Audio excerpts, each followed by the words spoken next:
Hello and welcome to another episode of Mike Talks About Subaru.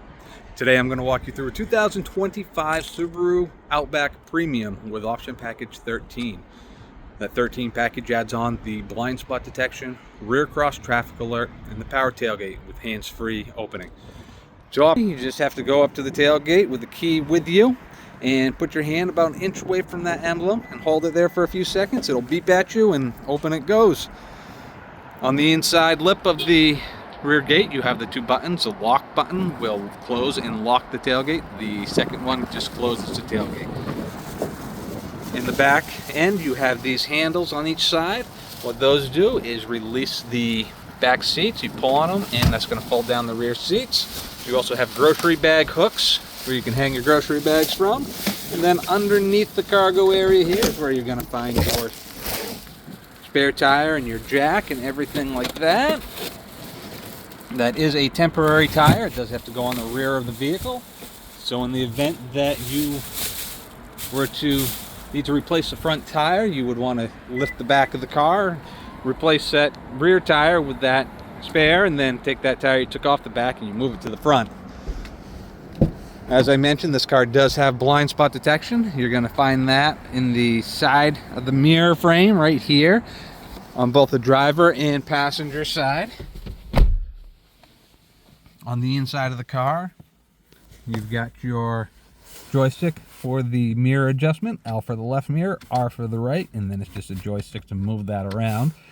Lock and unlock, windows up and down, and your window lockout button is going to be right there. On the dash in front of your left knee, we have a few buttons. This one's going to be open and closing for the tailgate. This button is going to turn on and off the hands-free capability. If that white line on top is exposed, that means that the hands-free is active. If you push that in, that white line's basically disappeared there. That shows that you have disabled the hands-free gate. And then this knob here is going to be brightness for your dash lights. Further down, the dimmer the lights are. Further up, it's going to be the brighter they are. Each of your side vents are going to have an open and close option here, and of course you've got your direction here, and the same thing on the passenger side.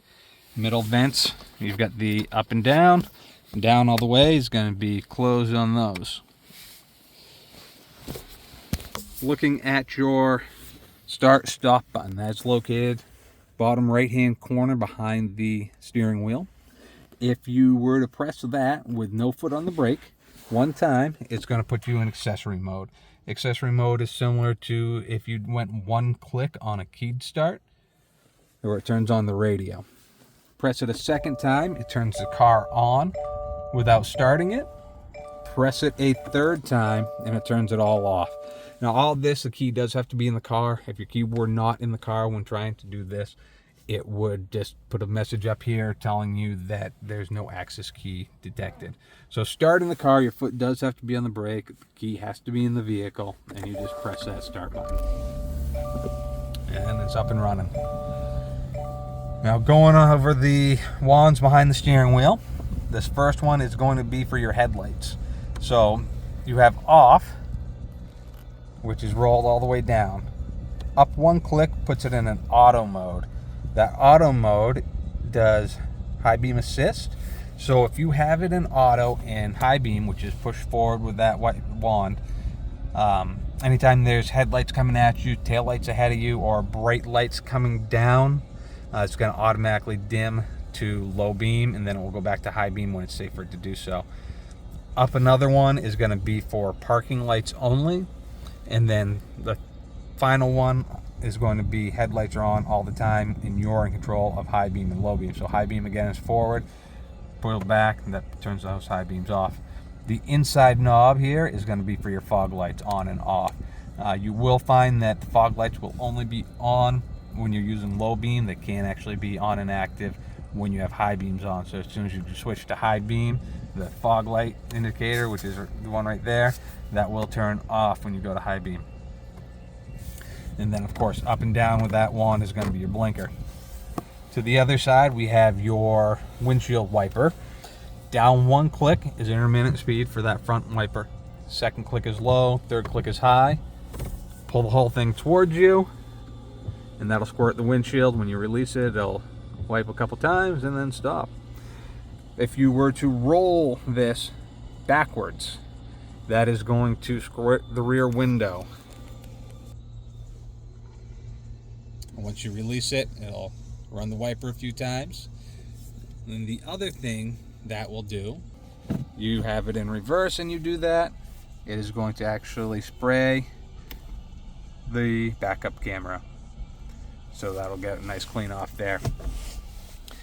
If you were to roll this forward one notch, that is for the rear. It puts it on a slow mode.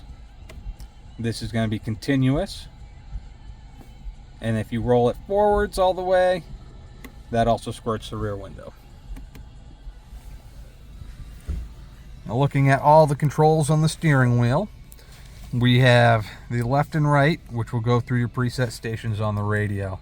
The source button will switch between AM, FM, auxiliary, Sirius XM, Bluetooth if you have your phone hooked up.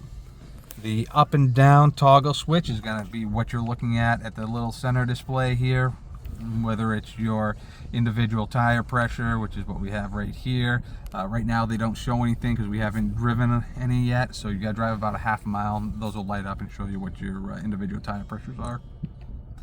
This is what radio station you're on, what time it is, outdoor temperature, average miles per gallon based on whichever tripometer you're on, and approximate distance till empty based on your average miles per gallon. This one is going to show you your instant miles per gallon and again approximate distance till empty. This shows you how long the vehicle's been running since we started it and how far we've driven since we started it. And this one talks about the auto start stop. So what that is when you come to a complete stop, the car motor actually shuts off while you're holding the brake if the car is fully warmed up. As soon as you take your foot off the brake, the car starts. You don't have to do anything. You don't touch the key. But this is showing you how long that auto start stop has been active and how much gas has been conserved by using the auto start stop. And that's going to be all the different options of what you can look at on that screen. The I button is going to show you on the screen what information it's showing you a warning about. So right now we don't have anything showing. But if I were driving down the road with no buckle on, or if there was low wiper fluid or anything like that, a little eye would show up on the screen there. And by pressing this button, it would then bring up a message on this screen showing what that eye is indicating. Moving on from there, we have the pick up the phone and hang up the phone button for you.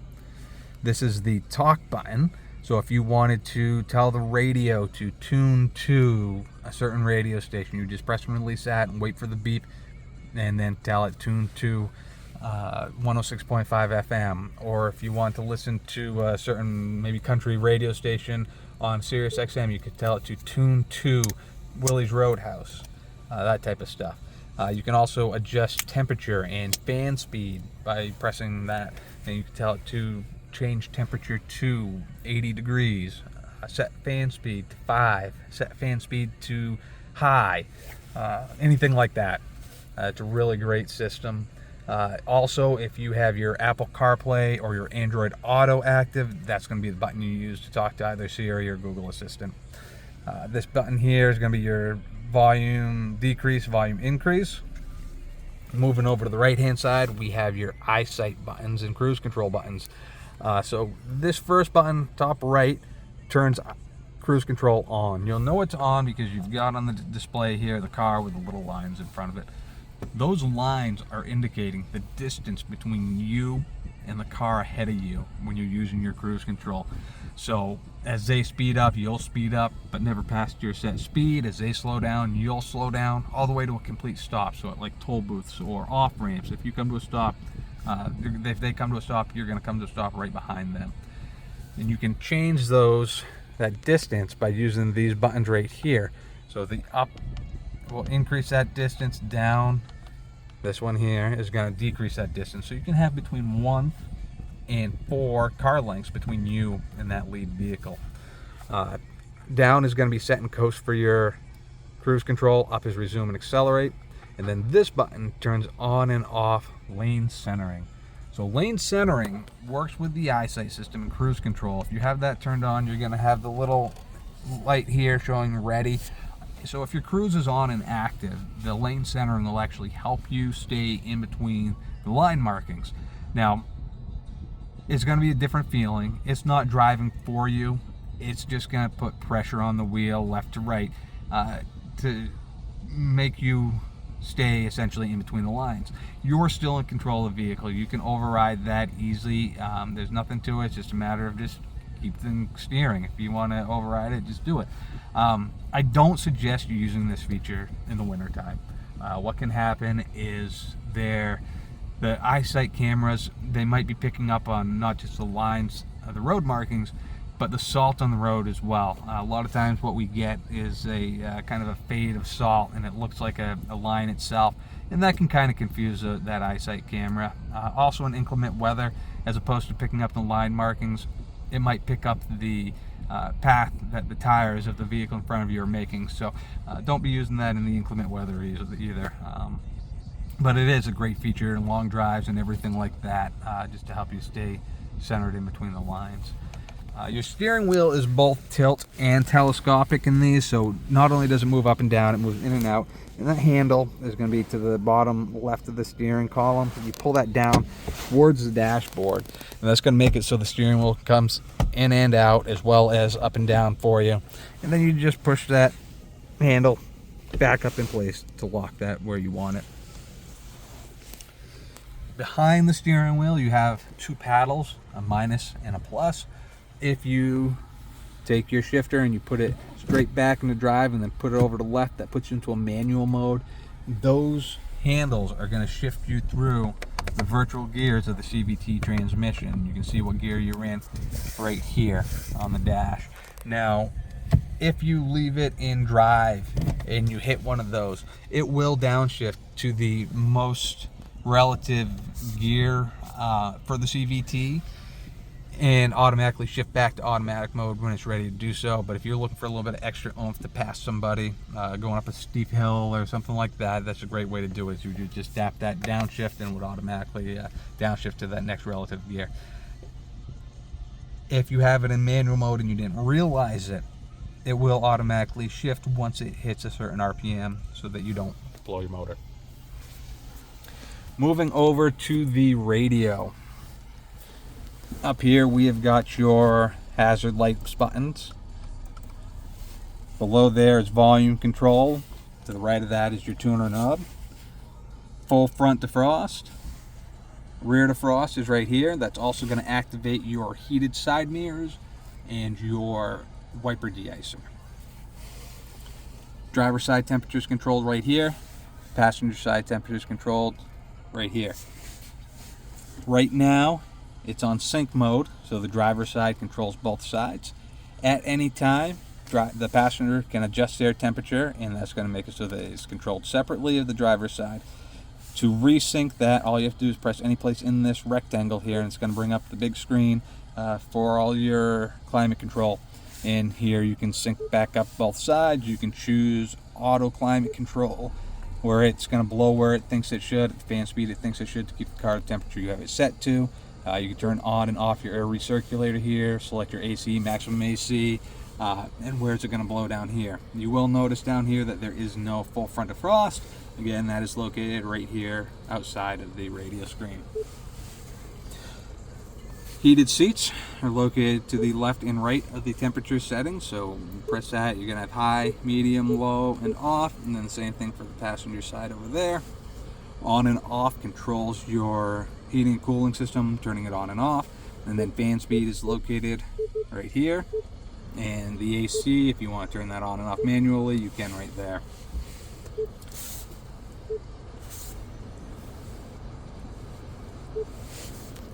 Each of these buttons here, they're kind of self-explanatory, but just kind of quick run through. Radio brings you to your radio screen.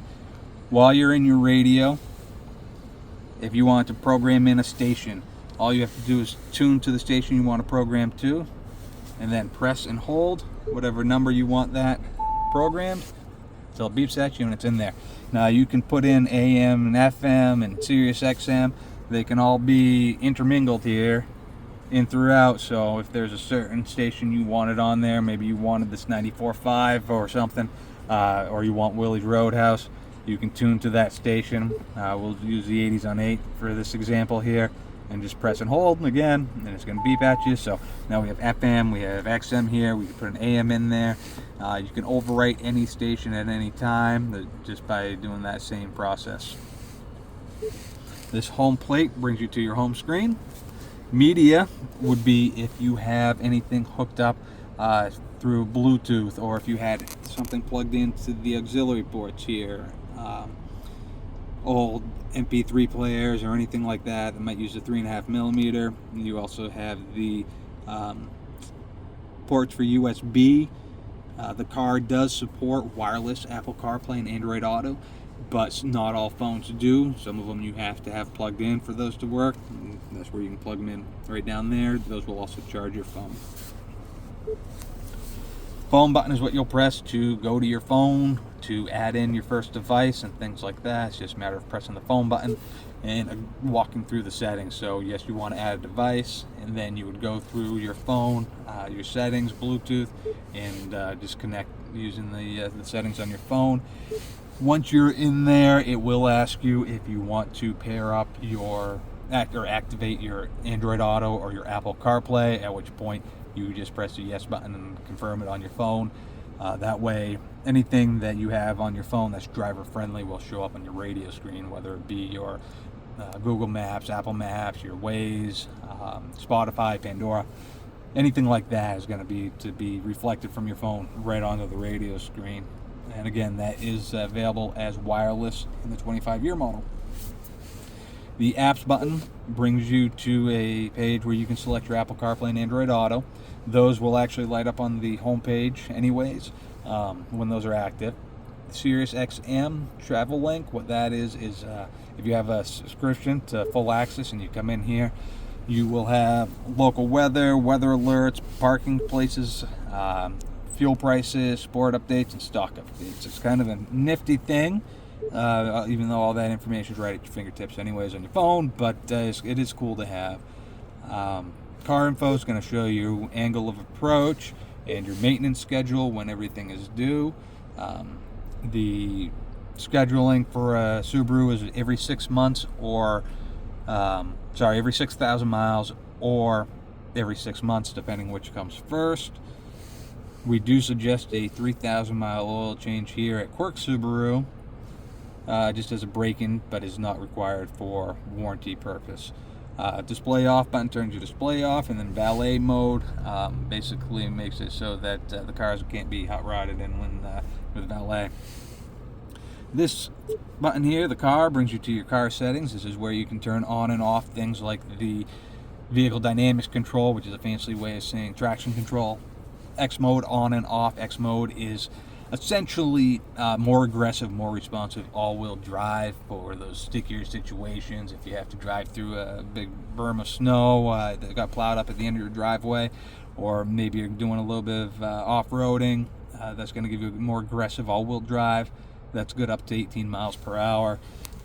Auto vehicle hold, if you have that active, what that does is when you come to a complete stop and you take your foot off the brake, it will actually hold the brake for you electronically until you've either pressed the brake again or press the gas pedal, and it automatically releases it. Your headlights are steering responsive. What that means is when you're in motion, when you turn left or if you turn right, the headlights actually pivot in that direction so that you can see better into your turn. You can turn that feature off in there.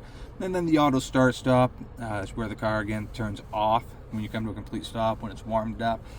You can turn that on and off in this menu, but it's also located right on the screen at all times. You can just press that and that turns it on and off as well. Now if you go to the driving assistance tab, this is where you can go and you can adjust your settings for the eyesight system. So pre-collision braking, that's the forward collision prevention, that's on by default every time you start the car. Lane departure. Right now, this one in particular is on the warning buzzer only. For the same reason I suggested not using the lane centering in the wintertime, I tend to turn that to warning buzzer only, just because the added salt to the road and stuff like that can make it so that it will nudge the steering wheel when it's shouldn't be, when it's unintended to do so. So I don't like to use that in the wintertime, but you can turn that on and off by coming into this setting right here. All functions turns on the warning buzzer and the lane prevention. You can have just lane prevention only, and then warning buzzer only as well. If the warning buzzer is not on, there will be a light in the dash here that lights up to let you know that there's no warning feature. Even if it's the lane prevention is on, without the buzzer, that light will turn on. You can also turn on and off your blind spot detection right here as well. Down here is going to be your device manager, so you can put in multiple devices for Bluetooth. And then this button here is going to be driver profiles. Basically, if you have multiple drivers of the same vehicle and you want to have different settings for, say, who the default phone is or what the radio presets are, that's where driver profiles come in handy. Parking brake is electronic. That is located right in front of the shifter. To engage it, you pull up on it. To disengage it, the car has to be on, your foot has to be on the brake, and you push down on it. Up above, you have your map lights. To engage those, you just push them. The switch right here, if that is on door, those lights will open up when you open the door, or sorry, they'll turn on when you open the door. Same thing back here. If you have that on the door function, the interior light will light up when you open the door. Here you have your sunglasses holder. You just push up on that and that opens. Same thing to close it. And then beside that, you have your SOS button for medical emergency response, and the I button there would be for roadside assistance or concierge if you subscribe to all that stuff. Your visors do have the vanity mirror and lights, and then they do slide for extra coverage. Glove box is located where glove boxes are located, and there you're going to have your owner's manual and all that stuff. Cup holders. Passenger seat in this is going to be a manual seat versus the 10-way power seat that you have on the driver's side here. All these controls, this is going to be up and down for the whole seat. This will lift the front of the seat up and down, as you can see that going up and down there. This is tilt for the back, and then lumbar support in and out is going to be right there. And that is going to be the 13 package Outback. As always, I appreciate it if you like and subscribe. If you've got any questions, please post them in the comments below.